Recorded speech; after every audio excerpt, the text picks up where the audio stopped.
Picture yourself standing on cracked, sun-scorched earth. Not a drop of rain has fallen here in thousands of years. This is planet Earth, 232 million years ago. A world ruled by drought, dominated by giant reptiles called Rhynchosaurs, perfectly adapted to this brutal dryness. And the dinosaurs? Just small creatures hiding in the shadows.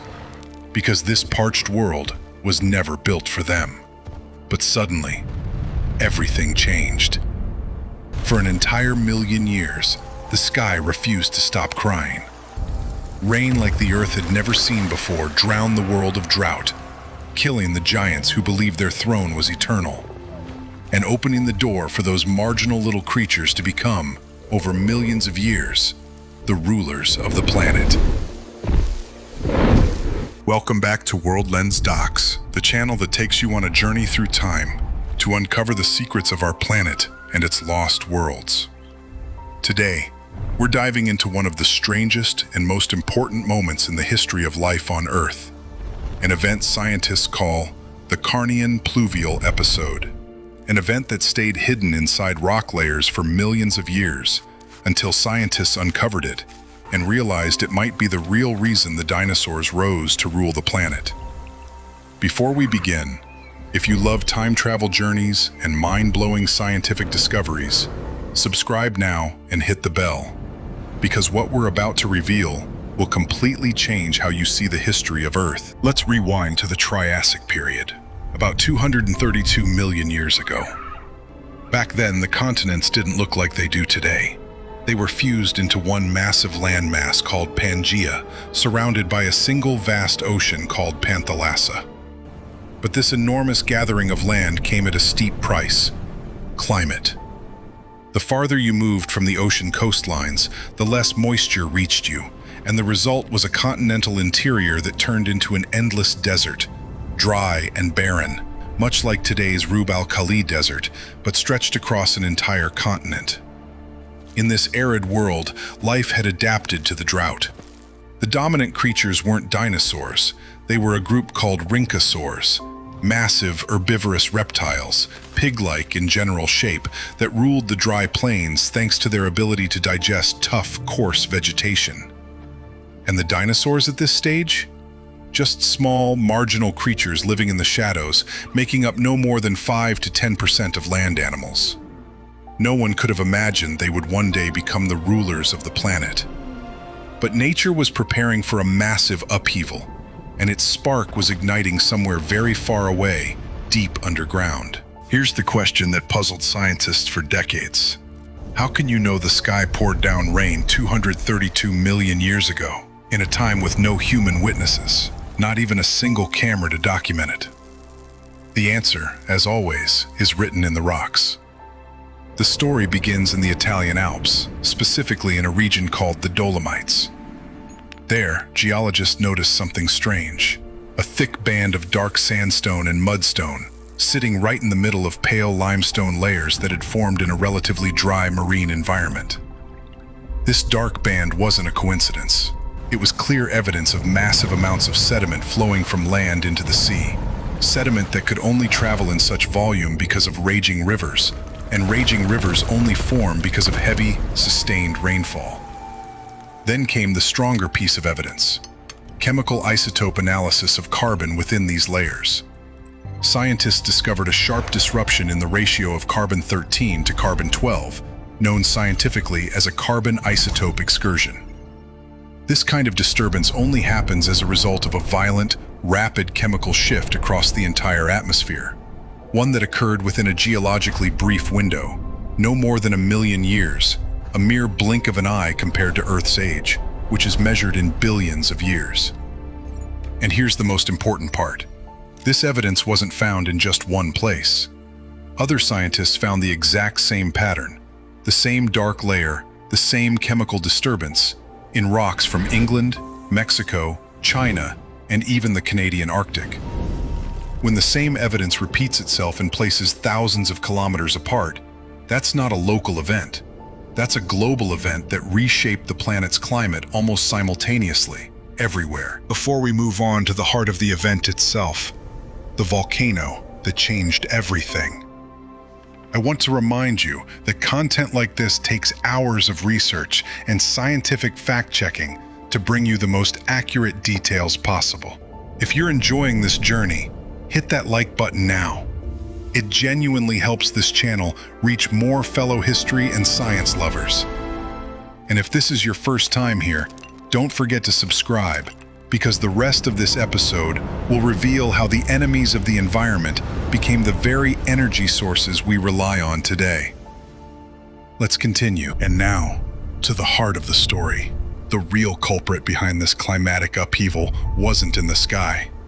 It was underground, in a region we know today as British Columbia, Canada, and Alaska. There, one of the most violent volcanic chains in Earth's history erupted, later named the Wrangellia Large Igneous Province. This wasn't a single volcano. It was a massive volcanic system spanning millions of square kilometers, erupting continuously for thousands of years, hurling astronomical quantities of basaltic lava and carbon dioxide and sulfur dioxide gases into the atmosphere. Imagine that these eruptions alone were powerful enough to massively spike atmospheric CO2 levels. And that's exactly what explains the carbon isotope anomaly we found in the rocks. But how does a volcanic eruption turn into global rainfall? The answer lies in the water cycle. As greenhouse gas concentrations rise, atmospheric temperature rises with them, and higher heat means more evaporation from the oceans. More evaporation means denser cloud cover, and denser clouds mean heavier, more frequent rain almost everywhere on the planet. Scientists call this accelerating the global water cycle, and it's exactly what transformed the parched heart of Pangaea into a land drowning in moisture for nearly a full 1,000,000 years. And the irony is, this shift wasn't a steady, constant thing. It came in repeated pulses of heavy rainfall, punctuated by shorter periods of relative dryness, in a pattern more like successive waves of climatic chaos, lasting nearly 1,000,000 years before the climate settled again, but into a form completely different from what existed before the event. Now imagine you're one of those massive Rhynchosaurs, adapted over millions of years to a diet built around tough desert vegetation. Suddenly, everything changes. Rain floods the land. The old plants that were your food source vanish or retreat, and entirely new plants take their place. Softer, wetter, plants your digestive system simply can't handle efficiently. That's exactly what happened. The Rhynchosaurs, despite millions of years of dominance, couldn't adapt fast enough to this sudden climatic shift, and their numbers began collapsing sharply until they went nearly extinct by the end of the Triassic period. And the Rhynchosaurs weren't alone. Other groups of large reptiles that had ruled the old dry world, like certain mammal-like therapsids, suffered the same fate, either going fully extinct or suffering a severe collapse in their diversity and numbers. This event acted as a genuine reset for the balance of life on land. And while the old giants collapsed, a small, marginal, nearly forgotten group was getting ready to take their place: the dinosaurs. Why did the dinosaurs survive when others failed? Scientists point to several interconnected explanations. First, early dinosaurs were smaller and far more flexible in their diet. Some were carnivorous, others gradually shifted toward herbivorous or mixed diets, giving them a much greater ability to adapt to sudden changes in vegetation. Second, some early dinosaurs are believed to have had a more efficient respiratory system, similar to that of modern birds, with air sacs that allowed them to breathe more efficiently, even in environments with fluctuating oxygen levels. A decisive advantage in a world going through genuine atmospheric chemical chaos.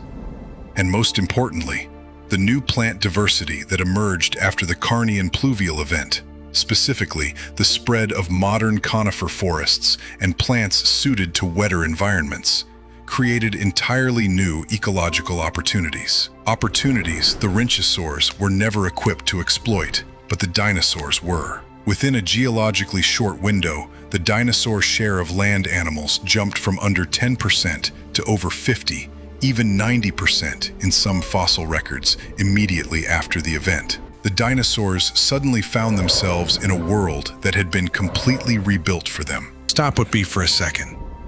Isn't it incredible that the greatest animal family in Earth's history, the dinosaurs, didn't rise to power because of strength or size, but because of a reign that lasted 1,000,000 years? If that idea blows your mind the way it blows mine, drop "if not for the rain" in the comments and let us know what you think. And don't forget to subscribe for more episodes on the greatest extinction and transformation events in our planet's history. But the story of the Carnian Pluvial Event doesn't end with the dinosaurs. Its legacy is still present in our everyday lives in ways that might surprise you. First, conifer forests. The plant explosion that followed the event didn't just change the vegetation. It triggered a massive spread of pine and conifer trees across huge regions of the planet. The very same plant family we still see today in the world's cold northern forests. This enormous plant expansion wasn't just a side detail. It was a core part of reshaping Earth's entire ecosystem. Second, and perhaps the most surprising, amber. As new resin-producing trees spread after the Carnian event, their sap began dripping and fossilizing over millions of years, turning into amber. Those beautiful golden stones we see today in jewelry and museums, sometimes trapping perfectly preserved insects inside, frozen in time since 230 million years ago. Every piece of amber carries within it a direct fingerprint of this ancient climatic event.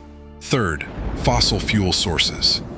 The massive moisture that flooded the Earth during this event triggered unprecedented growth in vegetation and marine life, and huge amounts of organic material accumulated within sediment layers.